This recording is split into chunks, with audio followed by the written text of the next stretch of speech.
நான் செய்ய போகிறதுனா பீன்ஸ் பொரியல் எப்படி செய்கிறேன்றது பாருங்கள்.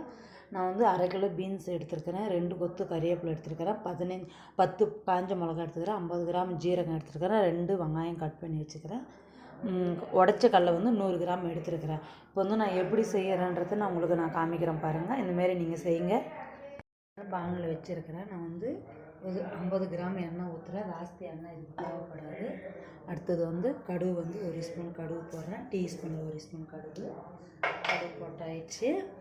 அடுத்தது வந்து கடுகு பொரியணும். அது கூட என்ன ஆட் பண்ணுறேன்னு பாருங்கள். வெங்காயம் கட் பண்ணி வச்சுக்கிறேன். அது 2 வெங்காயம். அந்த வெங்காயம் போடுறாங்க. இது வந்து லைட்டாக வதங்கட்டும். அடுத்தது வந்து கறிவேப்பிலை கட் பண்ணி வச்சுக்கிறேன், உருவி வச்சுருக்கிறேன். அந்த கறிவேப்பிலை போட்டாச்சு. அவ்வளோதான். இப்போ வந்து நம்ம இது பீன்ஸு கூட தண்ணியே ஊற்றுவேணாம். தண்ணி ஊற்றாமே நம்ம வதக்கலாம். இதுக்கு நம்ம எதுவுமே பண்ண வேணாம். சிம்பிளான வேலை இது. வந்து நிறைய பேர் தேங்காய் தான் போட்டு பண்ணுவாங்க. நான் பண்ணுற டிஷ்ஷு வேறு மாதிரியே இருக்கும். அடுத்தது வந்து பீன்ஸை கட் பண்ணி வச்சுக்கிறேன். அந்த பீன்ஸை போடுறேன்.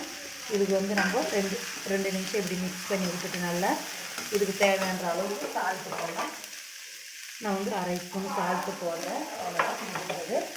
இது வந்து நம்ம மூடி வச்சிடலாம். இது ஒரு 2 நிமிஷம் மூடி வச்சு நம்ம வதக்கலாம். தண்ணி ஊற்றுவோம்னா சிம்மில் வச்சு நம்ம மூடி வச்சு வதக்கணும். காய் வந்துடும். அடுத்தது வந்து நான் என்ன செய்ய போகிறேன்றது இந்த பொடிங்க எப்படி பண்ணுறது பொடின்னு நான் உங்களுக்கு காமிக்கிறேன். இதை நம்ம சிம்மில் வச்சு மூடி விடலாம். வந்து நம்ம இதை மிக்சியில் போட்டுக்கலாம்.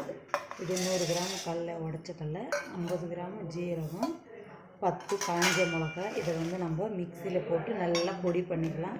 இது பொடி பண்ண பிறகு எப்படின்றதை நான் உங்களுக்கு சொல்கிறேன் பாருங்கள். மிக்சியில் போட்டாச்சு. நம்ம ஓப்பன் பண்ணி பார்க்கலாம். எந்த அளவுக்கு பொடி இருக்குது பாருங்கள்.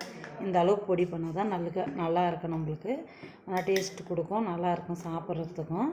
ரொம்ப டைம் நான் நிறைய வீடியோவில் பார்த்துருக்குறேன். தேங்காய் தான் போடுவாங்க. இது வந்து வேறு மாதிரி டிஃப்ரென்ஸாக இருக்கும். நல்லாயிருக்கும் பார்க்குறதுக்கு. நீங்களும் அந்தமாரி பண்ணி பாருங்கள். 5 நிமிஷம் ஆயிடுச்சு. நான் 2 நிமிஷம் விட்டு எடுத்தேன். இது மொத்தம் டோட்டலாகவே அதை நம்ம வதக்கி எடுக்கிறதுக்காக 5 நிமிஷம் ஆகும்.